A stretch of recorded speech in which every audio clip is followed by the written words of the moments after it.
Hello दोस्तों, मेरा नाम है सिद्धार्थ सिन्हा और ये जो वीडियो आपका JIB का accounting and finance for bankers module B unit 6 definition scope and accounting standards का ये पार्ट 1 है।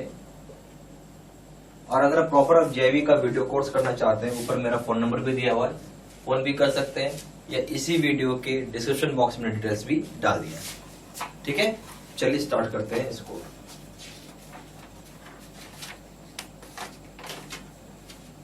तो सबसे पहला अकाउंटिंग, ठीक है, पॉइंट बनाते चलिए, लिखते चलिएगा। आप अकाउंटिंग से क्या समझते हैं बताइए। अकाउंटिंग से आप क्या समझते हैं? अकाउंटिंग हम लोग क्या बोल सकते हैं? एक लैंग्वेज है, मोस्ट लैंग्वेज ऑफ बिजनेस बोल सकते हैं। बिजनेस की लैंग्वेज है अकाउंटिंग। ठीक है, हम अकाउंटिंग को बोलते हैं often is called as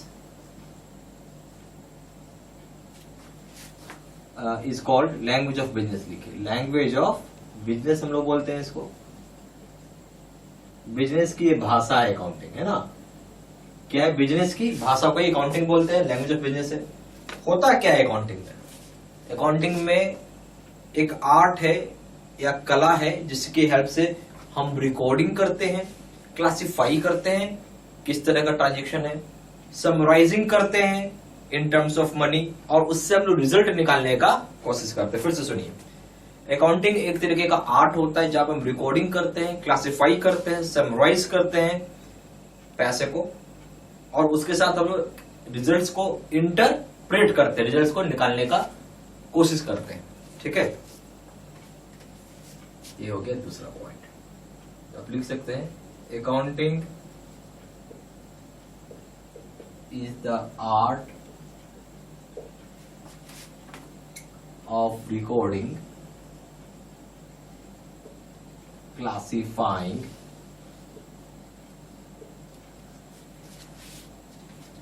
and summarizing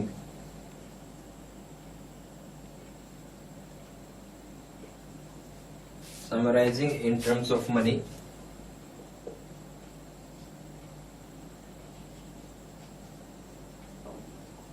ठीक है, and interpretation results and interpreting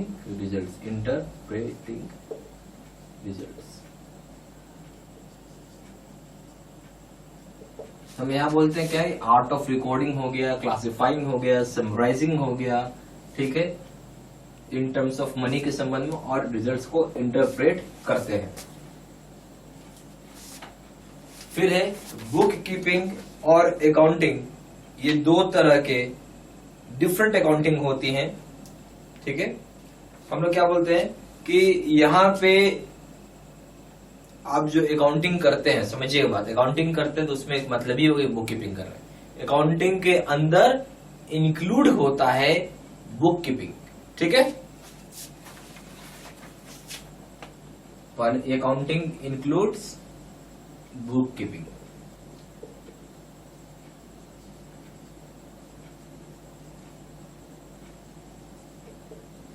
ठीक है, अकाउंटिंग के अंदर क्या इंक्लूड होता है? Book keeping. अब आपके मन में सवाल होगा, बुक कीपिंग क्या होता है?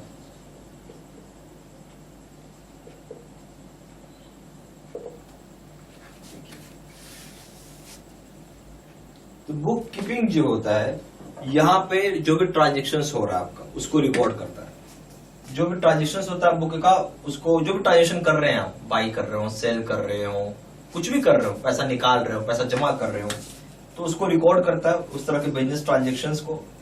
और ये कहां रिकॉर्ड करता है? In the book of original entry और लेजर में करता है। दो जगह रिकॉर्ड करता है। In the book of original entry जो जर्नल हो गया, और सेकेंडरी बुक एंट्री क्या है? लेजर हो गया। दोनों जगह ये रिकॉर्ड करता है बुक कीपिंग। यहां आप लिख सकते हैं means recording the business transaction, recording the business transaction in the book of original entry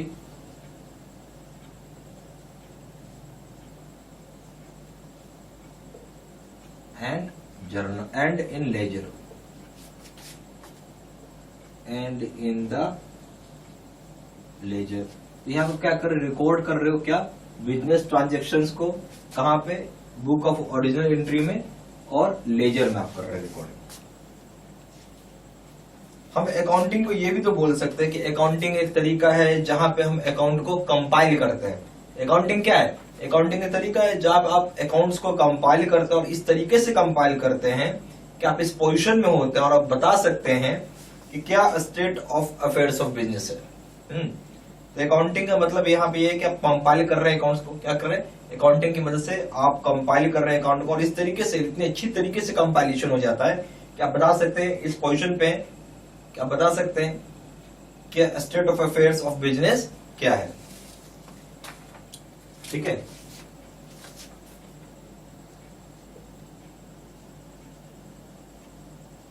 तो accounting means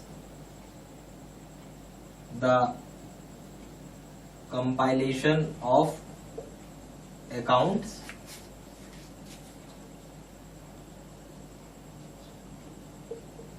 in such a way that one is in a position to know the state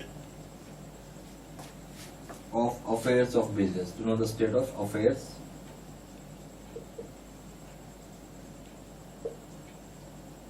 of business.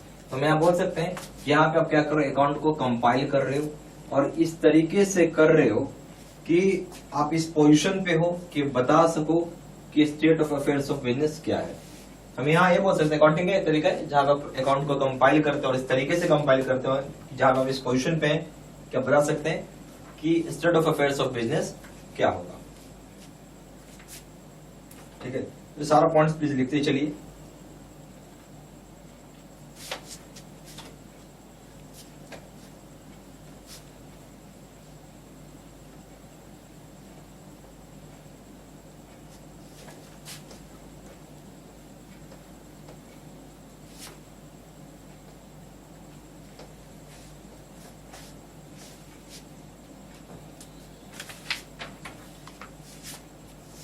Point number 6 में बोलता है कि financial statement का मतलब क्या समझते हैं आप। फाइनेंशियल स्टेटमेंट बहुत सुनते हैं, फाइनेंशियल स्टेटमेंट चाहिए, क्या होता है financial statement.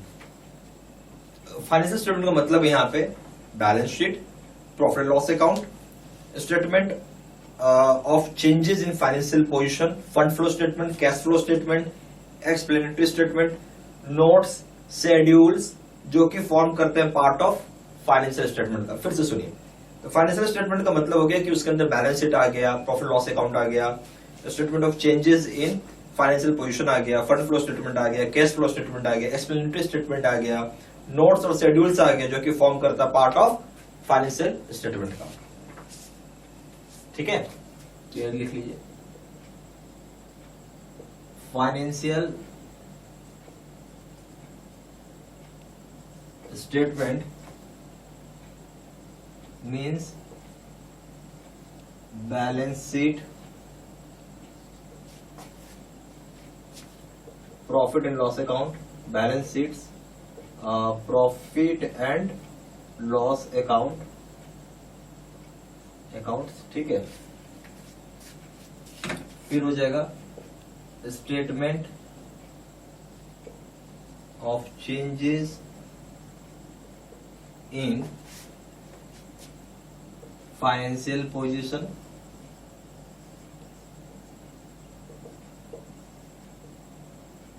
Fund flow statement,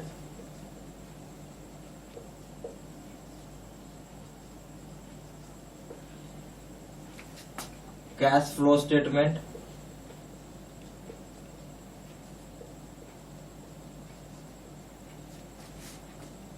explanatory statement,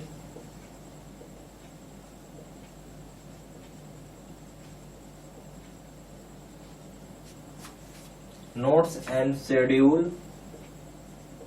notes and schedules forming part of financial statement.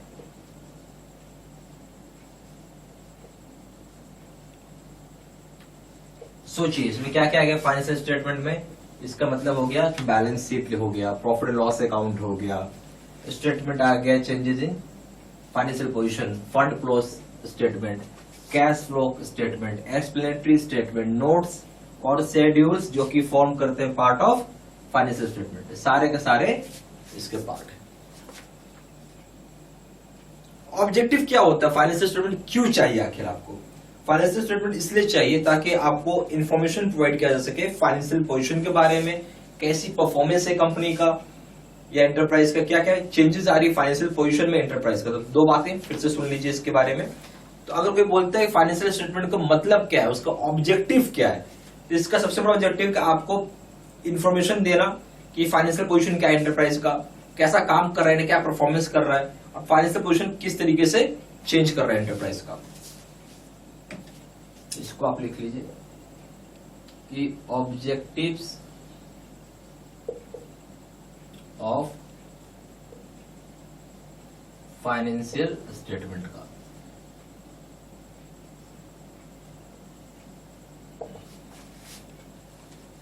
वो क्या है, is to provide information about financial position,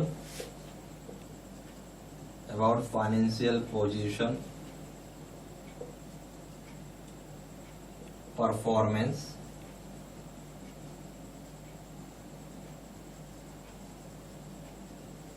and changes in the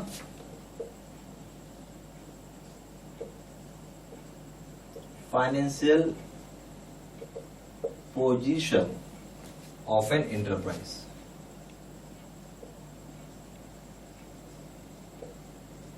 यहाँ बोलता है कि क्या यहाँ पे आपको प्रोवाइड करता है इंफॉर्मेशन, क्या चीज का, फाइनेंशियल पोजीशन का, परफॉर्मेंस का, और किस तरह का चेंजेस आ रहा है फाइनेंशियल पोजीशन में एंटरप्राइज का। ये सारा चीज आपको इसमें पता चल जाता है। ठीक है, तो सारा पॉइंट प्लीज कॉपी अपना नोट डाउन करते चलिएगा। यहाँ पे जेआईबी का दो तरह का प्रोग्राम है, एक पीपीटी कोर्स यानी कंप्यूटर स्क्रीन रिकॉर्डेड कोर्स होता है, दूसरा है जेआईबी का face to face video course, जहाँ पे मैं बोर्ड पे आके पढ़ाता हूँ और आपको ऐसा लगेगा टीचर सामने बोर्ड पे पढ़ा रहा है और ज़्यादा समझ में आएगा आपको उस केस में। ठीक है, यानी मैं ये हम लोग यहाँ पे ये बोल सकते हैं कि कोर्स आपके लिए बेस्ट है। ठीक है, और इसमें सबसे बड़ी बात है कि बहुत डिटेल्ड है ये। ठीक है, डिटेल्ड है, और इसको अगर आप कर रहे हो तो मेरा एक ही बात बोलना है कि आप फर्स्ट टाइम में ही पास कर जाएंगे। काफ़ी बेहतरीन कोर्स है। ठीक है, और मैं आपको इन दोनों कोर्स में चूज़ करना रहे तो मैं आपको एक कोर्स चूज़ करने के लिए बोलूँगा। इसलिए कोर्स बेस्ट है, ज़्यादा सेलिंग होता है, ज़्यादा पावरफुल कोर्स है। कंपेयर करेंगे दोनों जगह वीडियो लेक्चर कोर्स, दोनों जगह केस स्टडी का वीडियो है, 6000 से क्वेश्चन बैंक है, 13500 का क्वेश्चन बैंक है, 30 मॉक टेस्ट और यहाँ पे रिवीजन नोट है। दोनों जगह की वैलिडिटी लाइफ लॉन्ग होती है। प्रिंसिपल का पेपर करेंगे दाम में 600 रुपये, 1200 रुपये, अकाउंटिंग का करेंगे दाम 800 रुपये, इसका दाम 1500 रुपये, लीगल करेंगे दाम में 600 रुपये, इसका दाम 1200 रुपये, कॉम्बो पे करेंगे यानी तीनों पेपर एक साथ करेंगे दाम 1500 रुपये, इसका दाम है 3000 रुपये।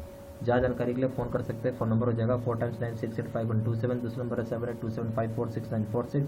वेबसाइट में जाकर डायरेक्टली ऑनलाइन ऑर्डर प्लेस कर सकते हैं। वेबसाइट हो जाएगा www.jbcstudymaterial.com, email ID हो जाएगा cdc3@gmail.com। ये सारी इन्फॉर्मेशन इसी वीडियो को डिस्क्रिप्शन बॉक्स में भी डाल दी है। ठीक है, थैंक यू।